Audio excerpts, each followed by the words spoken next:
Namaste, Rajiv ji. Namaste, Nidhi. I would like to know from you, what is the most unique and ancient identity of India? This is the Rig Veda, where it all begins.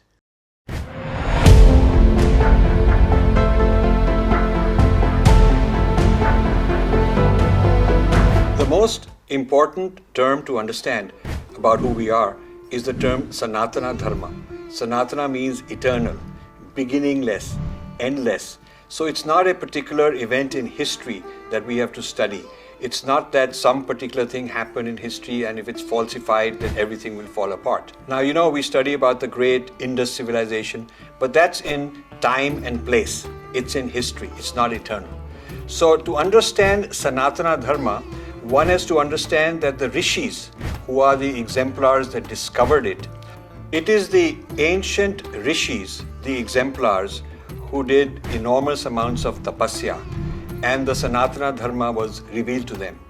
And this is how the Vedas came about, the 4 Vedas. Now, this knowledge is eternal, it's permanent, but it's not frozen in the sense that things don't change.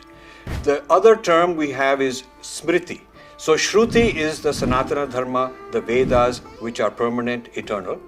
And Smritis are the texts that are changing, things that happen in history. New events happen, new laws are made, society changes. So all that we learn about society, politics, history, science, human beings comes under Smriti.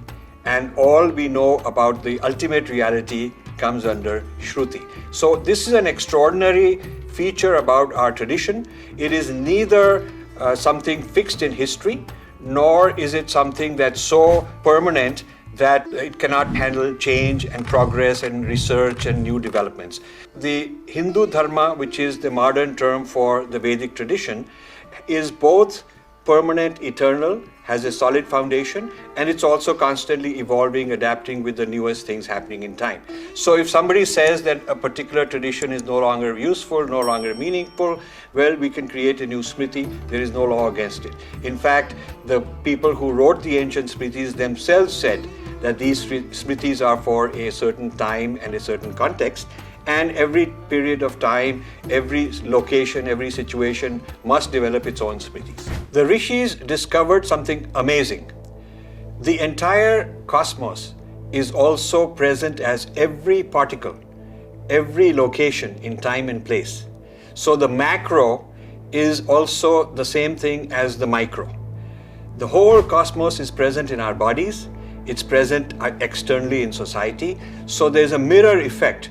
As the big, so also it's reflected in the tiny. This is a very interesting macro-micro principle, very central to the entire Vedic tradition. And it has the following significance. When you want to understand the cosmos, you can take any object, and if you meditate enough on it, if you dwell enough on it, if you do your tapasya and your puja enough on it, you can actually discover for yourself the entire cosmos. This is why we have the whole deity practice, because the deity is the micro presence of the macro. The Supreme Person is present in a certain form so that it is more accessible, more friendly, you can say more user-friendly. And this immediate access of the divine in a micro form is our practice of the deity worship. The same way the Tantra people discovered the macro in their own bodies. They discovered that through certain practices, everyone can discover this. So you don't need a priesthood in the middle. The priests are coaches and they are useful, but many great exemplars have attained this knowledge for themselves just through precise observation. So the purpose of yoga, the purpose of meditation is to attain the stillness such that this is self-revealed to each of us. We don't really need books.